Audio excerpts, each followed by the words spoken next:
salut à toutes et à tous, j'espère que vous allez bien. Aujourd'hui on se la refait avec une série spéciale et que j'ai découvert très récemment, voilà, il y a quelques jours, à savoir la série Loki. Donc pour tout vous dire, c'était dans une suite logique que je me suis mis à regarder cette courte série de 6 épisodes parce qu'en fait je m'étais refait tous les films Marvel et je m'étais dit bah tiens pourquoi pas regarder ce qui se passe après et donc aller sur les formats proposés par Disney, voilà les formats série. Après voilà, pour tout vous dire, à part la saison 1 de The Punisher et que je trouvais de très haute qualité, eh bien je n'avais rien regardé d'autre pour tout ce qui est série Marvel. Donc c'était vraiment comme recommencer dès le départ avec cette nouvelle série. Pour être tout à fait honnête, au-delà de quelques réserves que j'avais à l'époque de la promotion autour des agents du Shield, par exemple, eh bien j'étais bien plus attiré par tout ce qui était pub autour de Breaking Bad, Game of Thrones ou d'autres séries comme House of Cards. Et puis il y a plusieurs mois de ça maintenant, j'ai découvert une série et qui n'a rien à voir avec l'univers des Avengers, à savoir The Mandalorian. Alors, The Mandalorian, c'est vraiment le programme qui a fait que je me suis intéressé à tout ce qui est série Marvel. À l'époque, quand j'ai vu en photo le bébé Yoda, entre guillemets, puis ce nouveau Boba Fett, je m'étais dit, mais c'est quoi cette arnaque? Je regarderai jamais ça de ma vie, ça sent trop le copier-coller à plein nez, et donc voilà, c'est pas possible. Et puis, finalement, j'ai retourné ma veste, j'ai regardé, et j'ai surkiffé. Alors avant de vous dire pourquoi Loki la série est vraiment géniale, petit point sur l'histoire. Donc ça se déroule juste après Avengers Endgame, plus précisément après que l'équipe des super-héros soit partie dans le passé, plus précisément en 2012, afin de mettre à mal les plans de Thanos qui, plus tard, éliminera 50% de la totalité des espèces sur Terre. Donc après, si vous voulez, l'équipe des Avengers va se diviser en plusieurs sections afin d'aller récupérer dans ce passé les différentes pierres qui vont plus tard appartenir à Thanos et lui permettre de dominer l'univers. Sauf que voilà, au cours de la mission, tout ne va pas se dérouler comme prévu, bien entendu, et il y a même quelqu'un qui va mourir. Bon après, je ne peux pas vous dire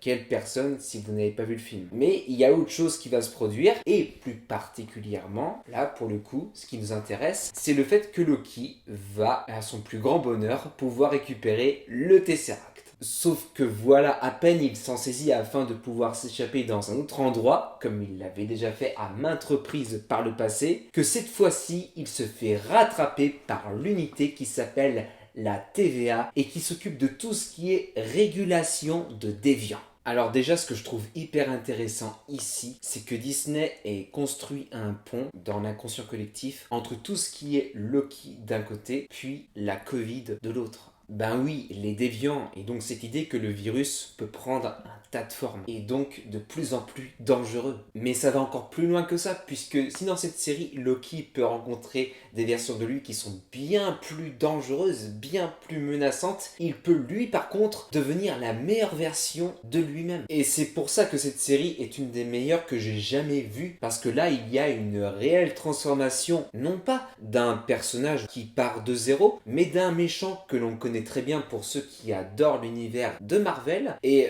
voilà, que l'on aurait pu croire bloqué dans quelque chose. Non, ici il y a vraiment un vent d'espoir qui souffle sur ce protagoniste, mais également des zones d'ombre qui sont mises en avant, même du côté des personnages que l'on croit gentils ou clairs de prime abord. Et c'est là où l'on comprend que la philosophie au cinéma a véritablement changé, et même chez Disney, voilà, où l'on n'écrit plus des personnages entièrement blancs ou entièrement noirs. Non, là, on met des choses bien plus ambiguës en avant, et c'est vraiment très plaisant, ça apporte un véritable côté mature, je trouve. Et là où la série va vraiment se révéler particulièrement intéressante, et ce dès le départ, c'est lors de la rencontre entre Loki, puis le personnage incarné par Owen Wilson, et qui travaille pour la TVA. Si ce dernier paraît au début assez clair, force est de constater qu'il ignore pas mal de choses et plus particulièrement sur son passé, puisqu'en fait, eh bien, il aura été lobotomisé entre guillemets avant d'atterrir dans la TVA, qu'il aura eu une vie avant tout ça. Et sur ce point, ça le rend bien plus dangereux qu'un Loki, qui bien sûr se comporte, mais alors comme il ne faut pas du tout, mais qui se connaît parfaitement. Tout au long de la série, il ne cesse de répéter qu'il est égocentrique, narcissique, narcissique, voilà, qu'il a besoin de reconnaissance des autres parce qu'il s'est toujours senti seul. Mais en face de lui, on a un homme de bureau qui ne parle jamais de ses propres défauts et ne fait que parler de ce super vilain. Donc au bout d'un moment, à force d'être prisonnier de la TVA, Loki aura fait le tour de lui-même, se sera vraiment remis en question avant de véritablement se transformer. Mais voilà, il y a une véritable cassure qui va arriver et il va bien sûr finir par envoyer bouler celui qui n'a fait que l'enfoncer alors qu'il n'était que dans l'ignorance, que ce soit de lui-même ou bien de l'autre. C'est là où la série se révèle particulièrement intéressante et où pour moi elle puise sa saveur. C'est-à-dire, on voit des super vilains, mais est-ce que l'on connaît véritablement leur histoire? Et le message que dégage surtout la série, selon moi, c'est le fait qu'étiqueter les gens est vraiment ce qu'il y a de plus dangereux. Et au-delà de l'extrême violence de la chose, c'est une véritable mise à mort de tout ce qui est être vivant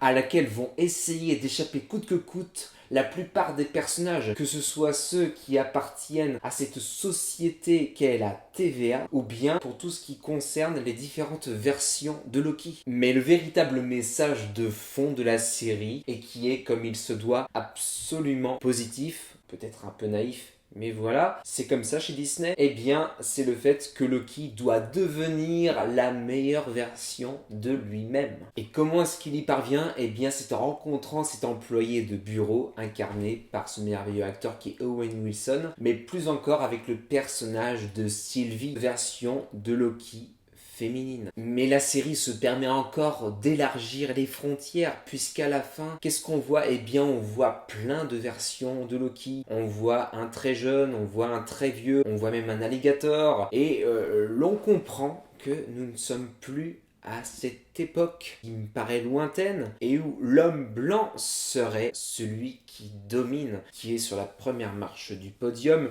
l'homme blanc, l'homme jeune, l'homme fort. Non, on peut être aussi fort en tant que femme, en tant que très jeune, en tant que très vieux, mais en pleine forme. Et voilà, c'est ça que dégage cette série pour moi comme message, mais également le fait que nous sommes dans une époque où la tolérance se doit d'être mise sur un plateau, se doit d'être mise sur la première marche du podium, parce que voilà, les temps ne sont plus aussi sûrs sur certains points qu'à une époque. Il n'y a rien de dramatique, hein. Moi, personnellement, ce n'est pas ce que je pense. Voilà, je pense qu'en faisant tous des efforts pour tout ce qui est, par exemple, écologie ou économie, eh bien, que l'on peut s'en sortir, que le tableau n'est pas noir, loin de là, mais que voilà, il faut peut-être réfléchir à faire différemment, et pour moi, c'est ce parallèle que je vois avec le multivers. Comment avancer dans ce monde en allant vers la tolérance, en allant vers le fait que chacun peut être entre guillemets un super-héros, à sa façon, avec sa vie, avec sa façon d'être. Mais surtout le fait qu'il ne faille pas faire une affaire personnelle d'un comportement négatif de l'autre,